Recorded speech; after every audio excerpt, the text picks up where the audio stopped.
Excuse me, sir. I'd like to check my account balance, please. The voice was small, careful, almost a whisper.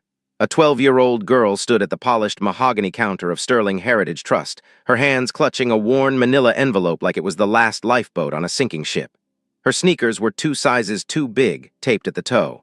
Her jeans had been patched at both knees with mismatched fabric.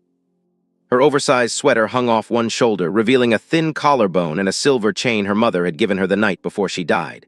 The bank manager looked up from his computer. His eyes scanned her slowly, from the tangled brown hair tied back with a rubber band to the cracked soles of her sneakers. Then Vincent Calloway smiled. It was not a kind smile. "Check your account." His voice carried through the marble lobby like a stone dropped into still water. "Sweetheart, I think you walked into the wrong building. The soup kitchen is 6 blocks east." A few of the seated customers chuckled. One of them, an older man in a cashmere overcoat, didn't even bother hiding his smirk. Vincent leaned forward, resting his elbows on the counter, performing now for his audience. "Tell me, did your mommy send you in to scam us? Or did you find some old ATM card on the sidewalk and think you'd hit the jackpot?" He let out a small laugh, the kind grown men use when they want everyone to know they're in charge. "We don't run a charity here. This is Sterling Heritage. We have standards." The girl's lower lip trembled, but she didn't run, she didn't cry. She just tightened her grip on the envelope and forced her voice to stay steady. "My name is Sophia Caldwell. My mother opened an account here. She passed away last month. She left me this." She pulled a debit card from the envelope with shaking fingers. It glinted under the chandelier lights, matte black embossed gold lettering, the kind of card most people in that lobby had only seen in advertisements. Sterling Private Wealth, Sovereign Tier. For one fraction of a second, Vincent's face flickered. Something cold passed behind his eyes. Recognition. Doubt. Then he laughed harder because admitting doubt was the same as admitting he might be wrong, and Vincent Calloway had not been wrong about a single thing in 23 years of banking. "Oh, this is rich." He snatched the card from her hand without permission. He held it up to the lobby like a magician revealing a trick. "Ladies and gentlemen, behold, a 12-year-old in rags claiming sovereign tier access. Do I look like I was born yesterday, kid?" Behind him, a teller named Margaret Hensley pursed her lips and shook her head with theatrical disapproval. "Should I call security, Mr. Calloway?" "Not yet, Margaret. Let's see how deep this little fairy tale goes." Vincent turned back to Sophia, his voice dropping into a mocking, sing-song tone. "So your mommy left you a fortune, did she? Was she a princess? A secret millionaire? Did she write you a magic letter from heaven, too?" Sophia flinched. Because yes, there was a letter. It was inside the envelope, written in her mother's last days, when the chemo had left her hands so weak she could barely hold a pen. Sophia would have died before letting Vincent Calloway touch that letter. "Please, sir," she whispered. "I just want to know if it's real. The lawyer said I could come here. He said, the lawyer." Vincent rolled his eyes so hard his head moved with them. He turned to his audience again. "Now she has a lawyer. What's next? A butler? A private jet?" The cashmere coat man finally spoke up. "Throw her out already, Vincent. She's making the place look bad." A few customers nodded. Not one of them stood up. Not one of them said, "Wait, she's just a child." Not one of them noticed the way Sophia's knuckles had turned white around the strap of her backpack, or the way her eyes were shining with tears she refused to let fall. But the most important person in the lobby was watching everything. He stood by the front window, pretending to read a brochure about retirement planning, his earpiece silent, his hands steady. He had walked in 3 minutes after Sophia. He had been instructed to observe and report. He was not supposed to intervene. He was about to break that rule. Because within the next 45 minutes, Vincent Calloway would lose everything he had spent his entire life building, and he had no idea the storm was already at his door. Sophia Caldwell had not always worn taped sneakers and patched jeans. 2 years ago, she had a closet full of carefully folded sweaters from a small boutique downtown. Her mother, Catherine Caldwell, had been a freelance illustrator, quiet, brilliant, the kind of woman who could turn a grocery list into a small piece of art. They had lived in a sunlit apartment above a bookstore, where the radiator clanged in winter and the windows fogged when Catherine made hot chocolate on Sunday mornings. Then came the diagnosis. Stage 3, then stage 4, then a word the doctors stopped saying because there was no longer any point. The medical bills swallowed everything. The savings, the apartment, the boutique sweaters. By the end, Catherine and Sophia were living in a single rented room above a laundromat, the air always damp, the floor always warm from the dryers humming below. Catherine had sold her drawing tablet, her wedding ring, even the small gold cross her own mother had given her at First Communion. Everything except one thing. One account she would not touch, no matter how bad it got. One account she had whispered to Sophia about in the last weeks when the morphine made her honest and the night made her brave. "There's money, baby. Real money. I never told you because I didn't want it to change who you are. But it's there. It's yours. Promise me you won't touch it until you're ready. And promise me you'll never let anyone make you feel small because of what you're wearing the day you walk in to claim it. Sophia had promised. She had buried her mother in a borrowed black dress 3 weeks later. She had moved in with her great aunt Ramona, a retired postal worker who lived in a small house at the edge of town and loved her fiercely but had little to give beyond love and warm meals. And today, on a gray Tuesday morning, Sophia had taken 3 buses across the city, clutching the envelope her mother's lawyer had handed her 2 days ago, ready to honor her promise. She had not expected to be laughed at. She had not expected a grown man to mock her dead mother in front of strangers, but here she was, standing in the middle of Sterling Heritage Trust, while Vincent Calloway performed cruelty like a comedian working a room. "Tell you what, kid." Vincent placed the black debit card on the counter with the deliberate slowness of a man savoring his own power. "I'm going to be generous. Instead of calling the police on you for attempted fraud, I'm going to give you 10 seconds to walk out that door and never come back. 10. He held up his fingers, started ticking them down. 9, 8. Sophia did not move. 7. "I'm not leaving," she said. Her voice cracked on the second word, but she did not look away from him. "I have a right to be here. My mother's name is on that account. My name is on that account. You can look it up. Please, just look it up." Vincent's smile thinned into something colder. He hated being told no. He hated it more when the person telling him no was a child in tape-toed sneakers. "All right," he said, and his voice had changed. The performance was over. What was left was meaner. "All right, Miss Caldwell, we'll do it your way. Come around to my desk. Let's verify your story." He gestured toward a small workstation tucked beside a column in the worst corner of the lobby, visible to everyone, near the bathroom hallway, far from the comfortable leather chairs where the real clients sat. It was the seat reserved for people Vincent wanted to humiliate slowly. Margaret Hensley shot him a small, conspiratorial smile.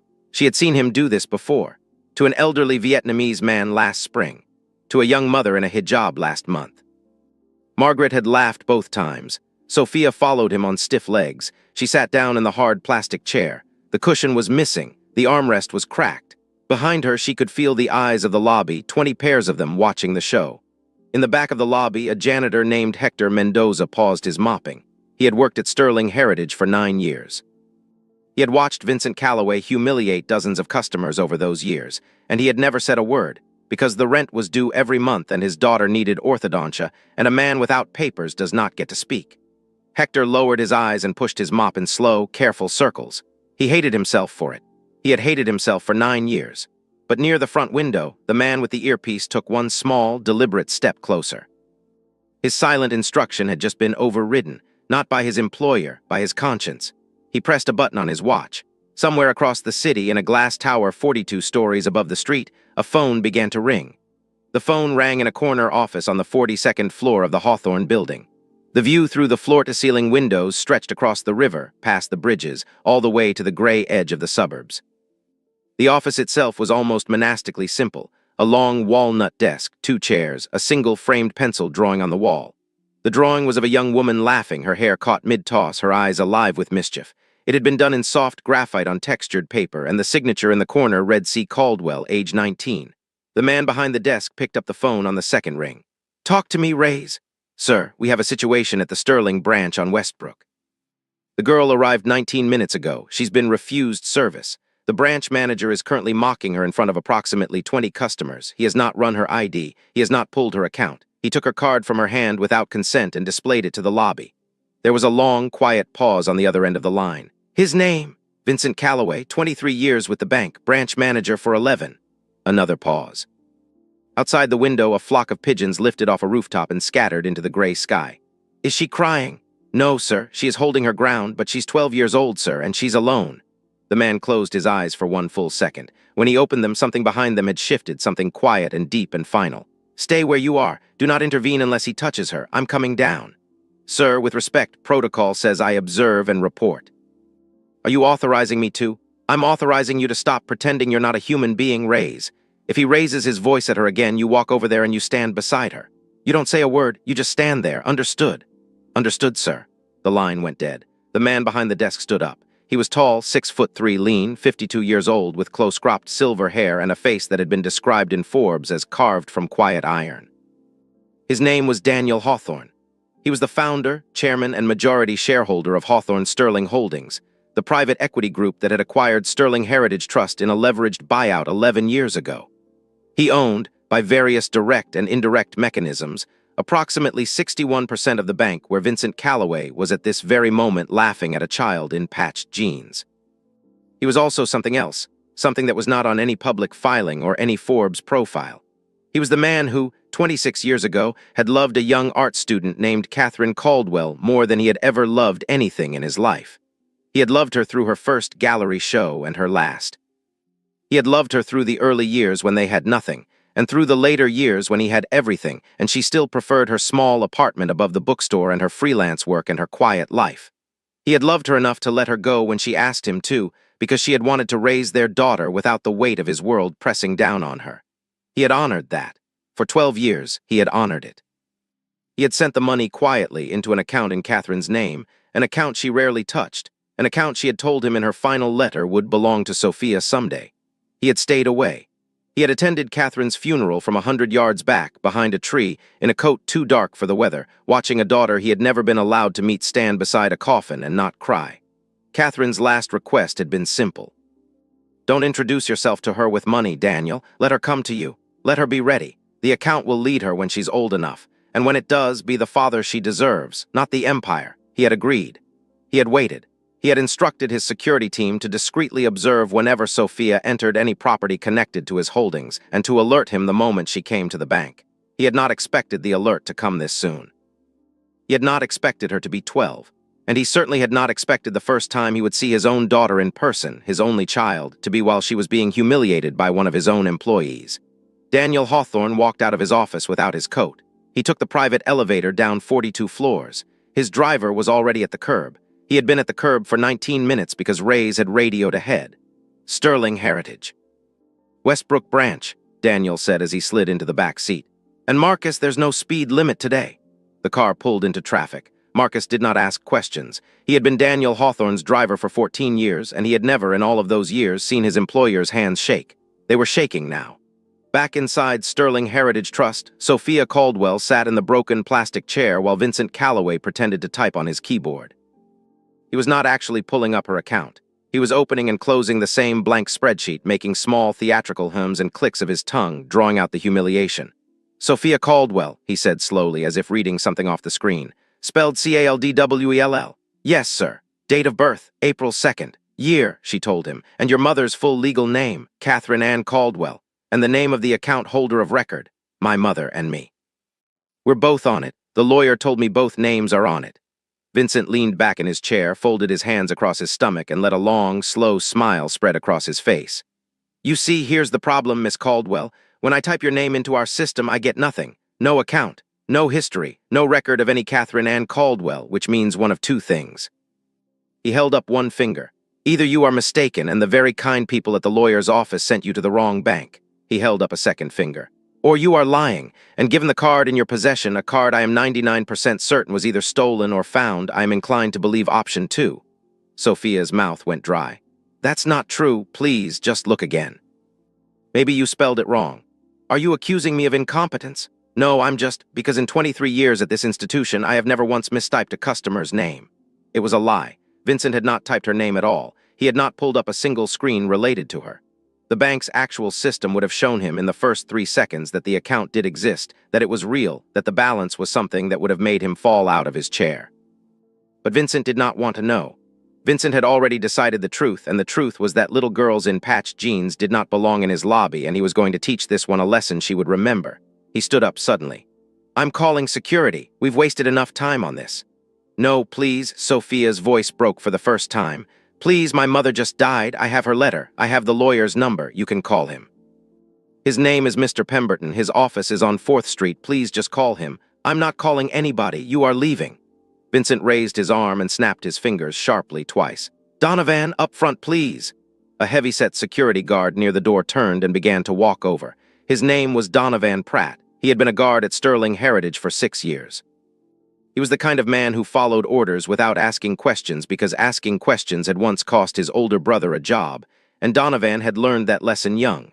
But as Donovan walked toward Sophia, something happened that he had never seen in 6 years of working for Vincent Calloway.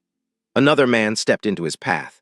The man was wearing a dark gray suit, well cut but unremarkable, the kind of suit designed to disappear in a crowd. He was lean in his late 30s with the kind of stillness that does not come from yoga classes but from years of standing in doorways watching people who did not know they were being watched. There was a small earpiece curled around his right ear. "Donovan," the man said quietly, "take one more step toward the girl and I'm going to have to ask you to sit down." Donovan stopped. He blinked. "I don't, sir. Who are—" "My name is Reyes. I work for the firm that owns this bank. I'm asking you as a professional courtesy not to lay a hand on that child. Are we clear?" Donovan's face went red, then white. Vincent, who had been straightening his cuffs and savoring the moment, looked up sharply. Excuse me, who the hell are you?" Reyes did not turn his head. He kept his eyes on Donovan. "Sit down, Donovan, please." Donovan sat down. He sat down on a small leather bench by the column, and he did not look at Vincent, because Donovan, who had spent 6 years being a coward, had just spotted a man who clearly outranked his boss by a margin he could not measure, and his survival instincts had finally engaged. Vincent stepped out from behind his desk. His face was the color of bad wine. "I asked you a question. Who are you?" Reyes finally turned to look at him. His expression was perfectly calm. "I'm someone who is about to suggest very strongly that you sit down too, Mr. Calloway, because in approximately 7 minutes the man who owns this building is going to walk through those doors. And I have a feeling he is going to want to ask you some questions. I would, if I were you, prepare to answer them honestly." For the first time that morning, Vincent Calloway felt something he had not felt in 23 years. He felt afraid. The lobby had gone quiet. Not silent. Silent is what happens when no one is there. This was the other kind of quiet, the kind that happens when everyone is there and no one is breathing. The customers who had been smirking 5 minutes ago were now staring at their phones, suddenly very interested in something else.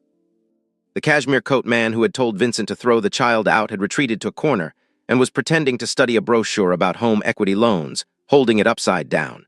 Margaret Hensley, the teller who had offered to call security, had quietly closed her drawer and was standing very still behind her counter, the way a small animal stands still when a larger one is nearby. Sophia sat in her broken plastic chair and did not understand what was happening. She only understood that the man in the gray suit had not asked her name, had not asked for her ID, had not asked her to prove anything. He had simply walked over and stopped the guard from touching her. She did not know who he was. She did not know what he meant when he said the man who owns this building. But she felt, for the first time in 19 minutes, that she could breathe. She lowered her shoulders an inch. She unclenched the envelope. She looked down at her sneakers, the taped toe, the frayed laces, and she heard her mother's voice in her head, soft as the morphine nights at the end. "Promise me you'll never let anyone make you feel small because of what you're wearing the day you walk in to claim it." She had not. She had been small for a moment, but she had not let him make her small. There was a difference. She lifted her chin. Vincent Calloway, meanwhile, was beginning to sweat through his shirt collar. He had not yet processed the situation, because his brain was busy running through a list of explanations that did not require him to be wrong. Maybe the man in the gray suit was a con artist. Maybe he was a security consultant on an unannounced audit, and Vincent could still salvage this by pivoting into a hearty performance of thorough customer screening protocol. Maybe the man was bluffing about owning the building, and the right move now was to assert authority before everyone in the lobby forgot who was in charge. Vincent chose the third option. It was the worst possible option, but he could not see that yet. "I don't know who you think you are," Vincent said loudly, stepping into the middle of the lobby, "but you do not have the authority to interfere with bank business. I am the branch manager. This is my building. And I will be calling corporate security to have you removed." He pulled out his cell phone and made a great show of dialing. Reyes did not respond. He was looking past Vincent toward the glass doors at the front of the lobby. A black town car had just pulled up to the curb outside. Marcus, the driver, was already out and opening the back door. A tall, silver-haired man stepped out into the gray morning light. He did not wear a coat. He did not look in any direction except straight ahead. He walked toward the entrance of Sterling Heritage Trust at the unhurried pace of a man who had never, in his entire adult life, been told to wait. Inside the lobby, Vincent was still on his phone, ranting now to whoever was on the other end. "Yes, I need corporate security at the Westbrook branch immediately. There is an unauthorized individual on the premises claiming to represent ownership, and he is interfering with." The automatic doors slid open. Daniel Hawthorne walked in. The recognition rippled through the room in a way that was almost physical. Margaret Hensley made a small sound, like a gasp that had been bitten in half. Donovan Pratt stood up from his bench so fast his knees cracked. The cashmere coat man dropped his brochure. One of the senior tellers, a woman who had worked at Sterling Heritage for 31 years and had only ever seen the chairman in framed photographs on the corporate wall, pressed her hand against her mouth, and whispered, "Oh my God." Vincent Calloway did not recognize him immediately. He had never met Daniel Hawthorne in person. He had only seen him in the annual report, and in the annual report, Daniel had been smiling. The man walking through the lobby now was not smiling. He looked like the photograph if the photograph had grown teeth. Vincent lowered his phone slowly. Can I help you, sir?" Daniel did not answer. He walked past Vincent as if Vincent were a piece of furniture. He did not look at Ray's. He did not look at Donovan. He did not look at the customers or the tellers or the security cameras tracking him from the corners of the ceiling. He walked across the marble floor toward the broken plastic chair in the corner. He stopped 3 feet in front of it. Sophia looked up. For one long moment, neither of them spoke. He took in the tangled hair, the patched jeans, the taped sneakers, the silver chain at her throat that he recognized, that he had given to Catherine on a summer night 23 years ago, the night they had walked along the river and she had told him she was pregnant. He took in the face that was so much like Catherine's it knocked the air out of his chest, and he took in the eyes which were entirely his own. He knelt down slowly on one knee on the marble floor of his own bank in front of his own daughter while 24 people watched. "Sophia," he said quietly. His voice was not steady. "My name is Daniel. I knew your mother. I'm so sorry I'm late." Sophia stared at him, the stranger kneeling on the marble in front of her. The silver-haired man in the gray wool suit with shaking hands and wet eyes who knew her name without being told. Her mind tried to fit the pieces together and could not, because the pieces belonged to a puzzle she had never been allowed to see. "You knew my mom?" Her voice was almost a whisper. "I did, a long time ago, before you were born." He paused. He did not want to do this here. He had imagined this moment 1,000 times over 12 years, in 100 different places, a quiet cafe, a sunlit park, a living room with tea and time, but he had never imagined a bank lobby with a hostile branch manager and 20 starring strangers. He did not have the luxury of choosing the setting. He had only this, a child on a broken chair looking up at him with her mother's face. "Sophia," he said gently, "I want to talk to you about everything. I promise I will. But first, is it all right if I help you with what you came here to do today?" She nodded slowly. She did not entirely trust him yet, but there was something in his voice, some weight of grief that matched her own that made her not afraid. Daniel stood. The shaking in his hands was gone now. It had been replaced by something else, something that the people in the lobby could feel even from 20 feet away. The temperature in the room seemed to drop several degrees. He turned around. He looked at Vincent Calloway for the first time. "Mr. Calloway, walk with me, please, to your desk."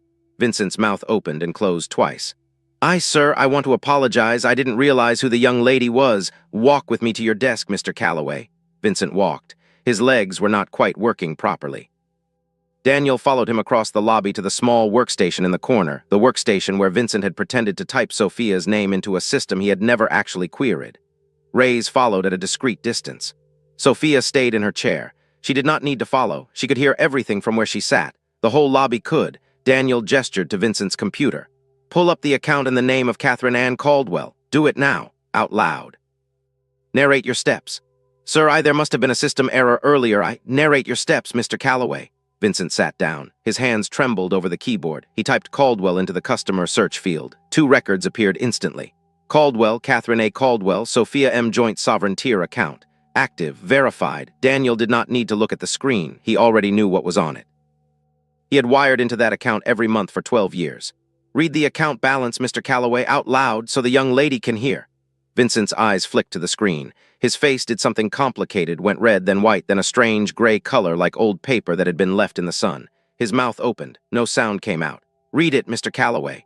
Vincent's voice came out as a croak. 4,872,314. A small sound came from somewhere in the lobby. It might have been Margaret Hensley. It might have been the cashmere coat man. It might have been all of them at once. Sophia, sitting in her broken chair, did not move. She did not gasp. She did not cry. She simply looked down at her taped sneakers, and her lips moved silently, and anyone close enough to read them would have seen her say, "Mom." "Oh, Mom." Daniel turned away from the screen. He looked at Vincent for a long moment. "You did not pull up her account when she came in, did you, Mr. Calloway?" "Sir, you did not run her identification. You did not call the lawyer she offered you. You did not verify the card she presented. You did not even type her name into the system. You decided the moment she walked through that door who she was and what she deserved. You decided it based on her clothes, based on her shoes. Based on the fact that she is a child without a parent standing behind her. And then you performed that decision for an audience for 19 minutes while she sat in that chair and held her mother's letter in her hand." Vincent said nothing. "That child," Daniel said. his voice low and steady and carrying to every corner of the lobby, "is the daughter of the kindest woman I have ever known. A woman who taught herself to draw with library books and lived in a single rented room at the end of her life because she would not touch a dollar of the money she was saving for her child's future. A woman who, by the way, owned 8% of the trust that funds this institution, although she never wanted that to be known." He paused. "You did not laugh at a poor child today, Mr. Calloway. You laughed at someone wealthier than you will ever be. But the distinction does not matter, because even if her account had been empty, even if she had walked in here with literally $1 to her name, she would have deserved exactly the same thing every customer in this lobby deserves. To be looked in the eye, to be spoken to with respect, to not be made into entertainment for a man in an expensive tie who confuses cruelty with authority." The silence in the lobby was complete. Vincent Calloway's career had ended somewhere in the last 60 seconds, and he was just beginning to realize it. His mind was scrambling for a foothold, any foothold that would let him climb back out of the pit he had dug for himself. He found none. There were no policies he could cite, no protocols he could hide behind. The security footage in the corner of the ceiling had recorded every word he had said. The 20 witnesses in the lobby had heard every laugh. There was no version of this morning that Vincent Calloway could spin into anything other than what it was. "Mr. Hawthorne," his voice was a thin, papery thing, "please, 23 years. I have given this bank 23 years. And in 23 years, Daniel said quietly, did you ever once stop to consider that the people on the other side of your counter were not props in your performance? That they were human beings with mothers and fathers and grief and hope, and that they came to you on what might be the hardest day of their lives, asking for nothing more than to be treated like they existed?"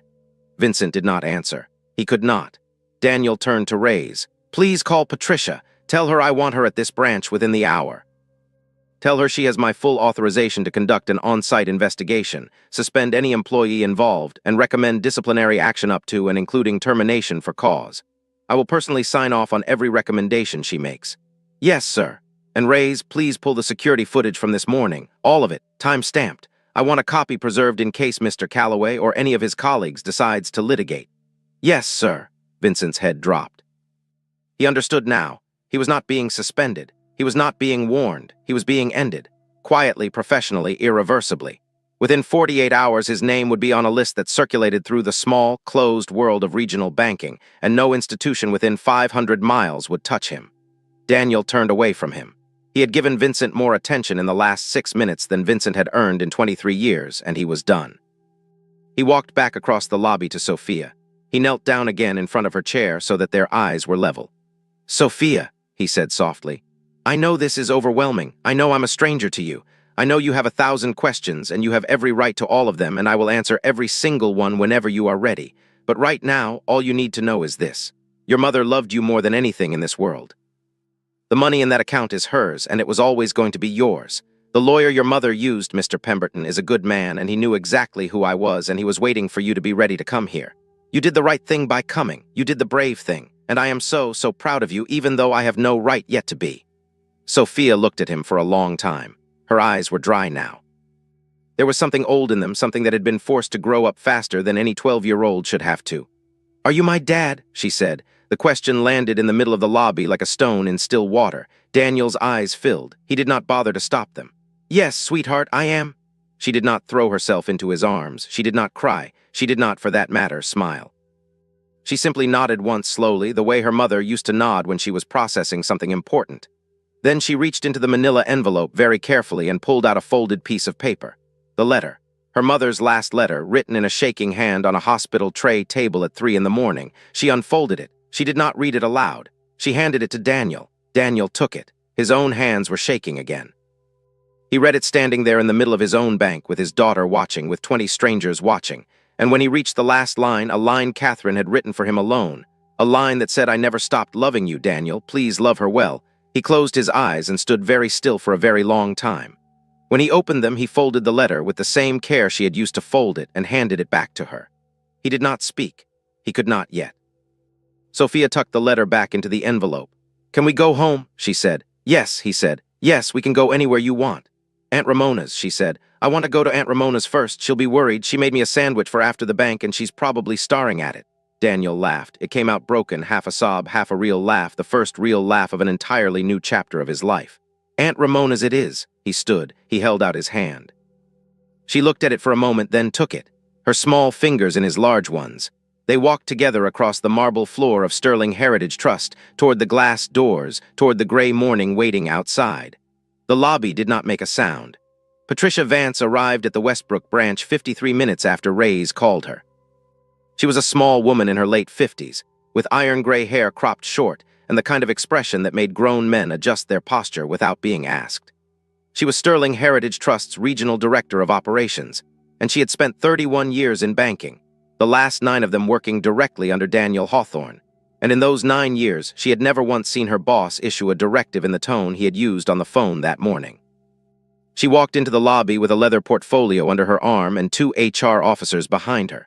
The lobby was still operating. Technically, a few customers had drifted in, transactions were happening at the teller's windows, but the atmosphere was the atmosphere of a house after a funeral. People moved quietly. Margaret Hensley had not made eye contact with anyone in 40 minutes. Donovan Pratt was standing at his post by the door with his hands clasped behind his back and his eyes fixed on the far wall. Vincent Calloway was sitting at his desk, staring at the screensaver on his computer, a small revolving image of the Sterling Heritage logo. He had not moved in 20 minutes. Patricia walked past Vincent without acknowledging him. She walked to the center of the lobby and stopped. She turned in a slow circle, taking in the room, taking in the staff, taking in the security cameras whose footage was now sitting on a secured server 42 floors above the city. "Good afternoon," she said, in a voice that did not need to be loud to carry. "My name is Patricia Vance. I am the regional director. As of this moment, I am taking direct operational control of this branch. Every employee currently on the floor will report to me in the manager's office, one at a time, in the order I call you. You will answer my questions truthfully. You will not consult with each other before your interviews. Anyone who lies to me or who attempts to coordinate testimony with a colleague will be terminated for cause regardless of their role in this morning's events." She paused. She let it sit. "Mr. Calloway, you are first. Please come with me." Vincent stood up slowly. His suit jacket, which had cost him $1,100 at a boutique he had once been very proud to be able to shop at, hung on him now like a coat on a wire hanger. He followed Patricia into his own office, where she sat down in his chair behind his desk and gestured for him to take the visitor's seat. Vincent sat. He was not the manager of this branch anymore. He had not been told so out loud yet, but he could feel it the way an animal feels a change in air pressure before a storm. The interview lasted 42 minutes. Patricia did not raise her voice once. She did not need to. She had the security footage on her tablet, and she walked him through it, segment by segment, and asked him to explain each of his statements in his own words. "Sweetheart, I think you walked into the wrong building. Explain that.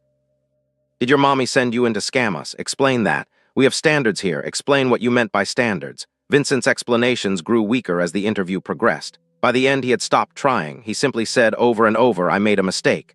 I made a terrible mistake." "You did," Patricia said. "And the mistake is not that you misjudged a wealthy client. The mistake is that you believed it was acceptable to treat a poor one that way." "Do you understand the difference, Mr. Calloway?" He nodded. He did finally understand.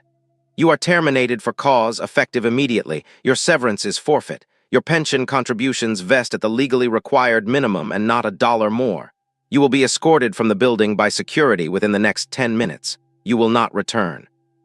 If you wish to dispute this termination, you may do so through the appropriate channels, but I will tell you now as a professional courtesy that I have personally reviewed the footage and I will personally testify in any proceeding that follows. Do you have any questions?" "No, ma'am." "Then we're done." Vincent stood up. He walked out of his office for the last time. Donovan Pratt, who had been instructed to perform the escort, did so with his eyes lowered. He did not know what he was supposed to feel. He had spent 6 years afraid of Vincent Calloway, and watching him walk out of the building with a cardboard box in his arms was not the satisfaction Donovan had once imagined it would be. It was just sad. It was just a man losing his life because he had never bothered to build a real one. Margaret Hensley was next in Patricia's office. She did not last 15 minutes. She had laughed at Sophia. She had offered to call security on a 12-year-old. She had nodded along with Vincent's performance for 19 minutes without once standing up. The footage was clear.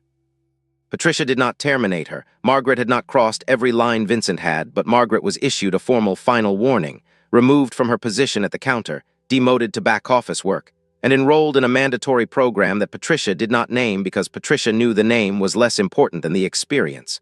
Margaret left Patricia's office shaking. She would not laugh at a stranger in a lobby ever again. Donovan Pratt was next. He had not in the end laid a hand on Sophia. Reyes had stopped him, but he had been about to. Patricia did not fire him. She did something worse. She made him watch the footage from the beginning, all 19 minutes in real time, while she sat beside him in silence. When it was over, she asked him one question. Donovan, if Reyes had not been here this morning, if no one had stopped you, would you have escorted that child out of this building? Donovan was quiet for a long time. Then he said, yes, ma'am, I would have, because Mr. Calloway told me to, and I would have hated myself for it, but I would have done it. Patricia nodded. Thank you for telling me the truth. You are not being terminated today, but I want you to think very carefully between now and your next shift about what kind of man you want to be when no one is stopping you. Because the world is full of Vincent Calloways, Donovan. And the world only changes when the Donovans of the world decide they will not be ordered around by them anymore. Donovan nodded. He walked out of the office with his hands shaking and his eyes wet, and he did not, in fact, hate himself anymore, because for the first time in 6 years he had told the truth out loud, and the truth had not killed him. The interviews went on into the evening. Hector Mendoza, the janitor, was the last person Patricia spoke to. She had not initially planned to interview him at all. He was a vendor, technically, employed by the cleaning contractor, not by the bank itself, but Reyes had mentioned him quietly when handing over the witness list. He saw everything Reyes had said, and I think it cost him something to see it.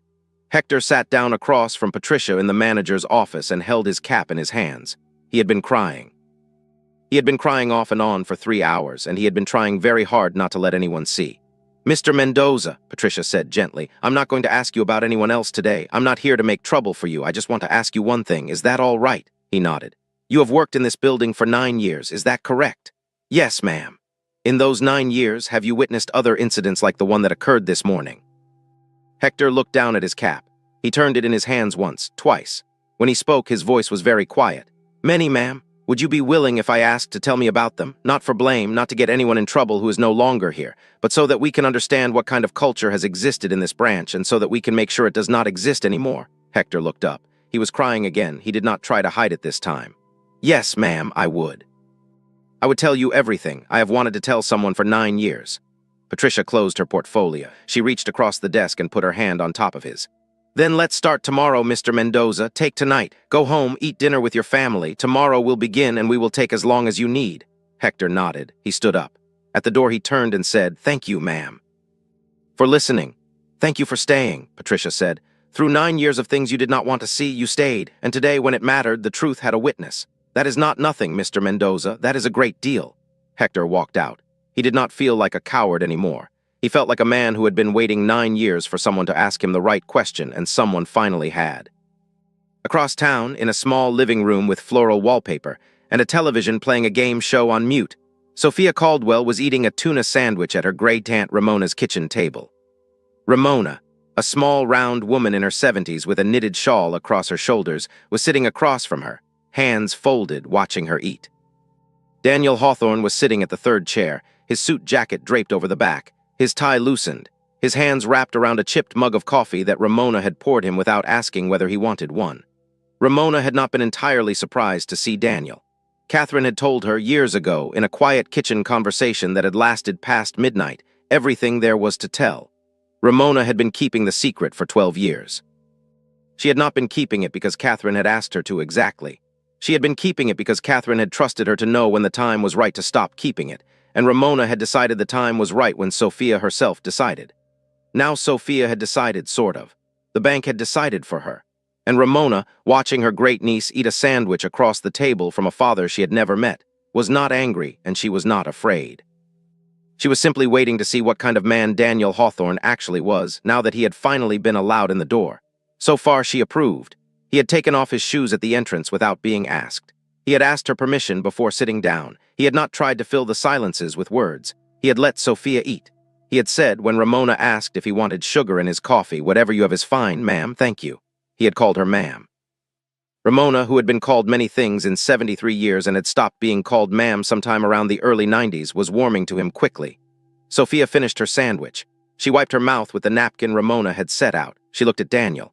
Did Mom love you? She asked. Daniel set down his mug. He did not look away from her.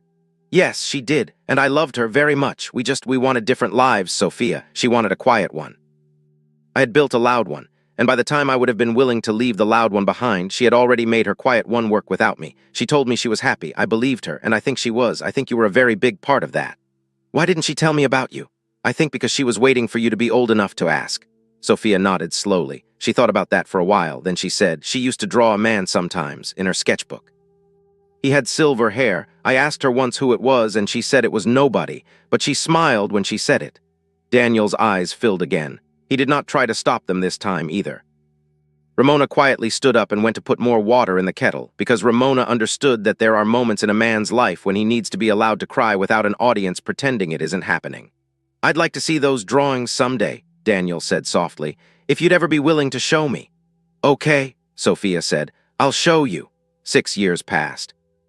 They passed the way years do, slowly at first, then all at once, in handfuls of small moments that did not feel important at the time but turned out to be everything. Sophia Caldwell turned 13, and then 14, and then 18. She did not move into Daniel Hawthorne's penthouse on the 42nd floor of the Hawthorne building. She moved instead into a small, bright apartment 3 blocks from her great-aunt Ramona's house, because Ramona was getting older and Sophia did not want to be far from her. Daniel paid the rent without asking Sophia's permission, and Sophia did not argue about it, because she understood, in a way she had not understood at 12, that her father had spent 12 years not being allowed to provide for her, and that letting him do it now was a kindness she could afford to give.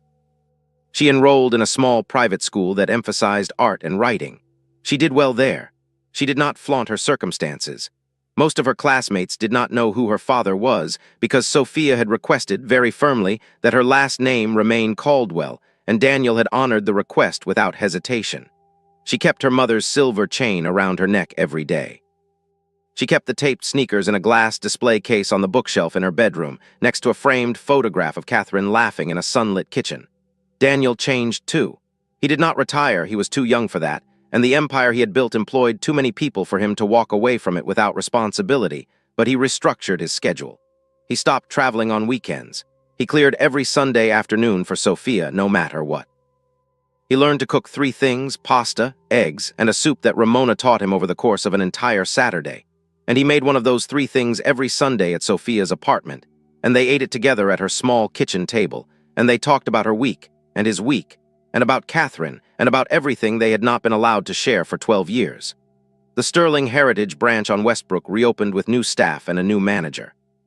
The new manager was Hector Mendoza's daughter, a young woman named Lucia, who had graduated from the bank's accelerated management program and who had been personally recommended for the position by Patricia Vance.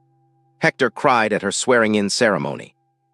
He cried again when Lucia, in her welcome speech to the staff, said that every customer who walked through the doors of her branch would be treated as if they were the most important person in the room, because every customer, on the day they chose to walk in, was the most important person in the room. Donovan Pratt was still a guard at Sterling Heritage, though no longer at the Westbrook branch. He had requested a transfer to a smaller location closer to his home. He had also, 6 months after the incident, intervened to stop another guard from harassing a homeless man who had come into the lobby to use the bathroom. The other guard had been written up. Donovan had been quietly promoted. He did not talk about it much. He did not need to. He had learned what kind of man he wanted to be when no one was telling him what to do, and he was that man now, and that was enough. Vincent Calloway was not heard from again in any meaningful sense. He sent one letter, about 2 years after the incident, addressed to Daniel Hawthorne, in which he attempted to apologize and request a personal meeting. Daniel did not respond. There are some apologies that arrive too late and too small, and the only honest response to them is silence. The Catherine Caldwell Foundation was announced on the 5th anniversary of Catherine's death. It was funded by Daniel Hawthorne in an amount that made the financial press briefly forget what it was supposed to be reporting on, and it was administered by a board chaired by Sophia herself, who had insisted on the role despite being only 17 at the time. The foundation supported single parents pursuing creative careers, illustrators, writers, painters, the kind of artists who had to choose, the way Catherine once had between the work they loved and the children they loved more. The foundation made it so that they did not have to choose. It paid rent. It paid for childcare. It paid for medical insurance, the kind Catherine had been unable to afford in time, the kind that might have caught the diagnosis earlier when earlier might still have mattered. In its first year, the foundation supported 83 artists. In its third year, it supported 412. Sophia attended every grant ceremony. She always wore the silver chain. She sometimes wore the taped sneakers, although she had to be careful with them now because the tape was older than she was tall, and the soles had begun to crumble in earnest. On the morning of her 18th birthday, Sophia walked into a bank for the second time in her life. Not Sterling Heritage. A different bank in a different city, a small branch in a small town she was visiting because the foundation was opening a regional office there. She was wearing jeans and a sweater. Her hair was in a ponytail. She did not look like the daughter of one of the richest men in the country. She looked like a college freshman who had wandered in to ask about opening a savings account. The young teller at the counter smiled at her warmly. "Good morning. How can I help you today?" Sophia smiled back. "I'd just like to ask some questions about your services." "Of course, have a seat. Can I get you a cup of coffee while you wait?" Sophia thanked her. She sat down in a comfortable chair. She watched the young teller pour her a cup of coffee with the same care she would have used for a CEO. She thought about Vincent Calloway. She thought about Margaret Hensley. She thought about Hector Mendoza standing very still by the wall, watching everything, hatting himself silently for 9 years. She thought about Ray's stepping in front of Donovan Pratt. She thought about her father kneeling on the marble floor. She thought about her mother most of all. Catherine, who had given her one promise to keep. Don't let anyone make you feel small because of what you're wearing. She had kept that promise. She had kept it on the worst day of her life, and she had kept it on every day after, and she would keep it for the rest of her life, and she would teach her own children to keep it someday, and they would teach theirs. That, in the end, was how the world changed. Not in one big moment in a marble lobby. Not in one viral video or one righteous speech. It changed in the small daily decisions of ordinary people who had decided, sometimes after years of being cowards, sometimes after one terrible morning of watching something they could not unsee, to be better. To look the next person in the eye. To pour the coffee with the same care for the woman in the jeans and the man in the suit. To stand up when the moment came, even if their legs were shaking, even if it cost them something. Dignity is not given, it is carried. And the world only becomes a place worth living in when we learn, finally, to help each other carry it. If this story moved you, share it. Not for the algorithm. Share it for the next Sophia, the next Catherine, the next Hector, the next Donovan. Share it for the version of yourself who might walk into a lobby someday and have to choose which kind of person to be. Choose well. The world is waiting for your answer.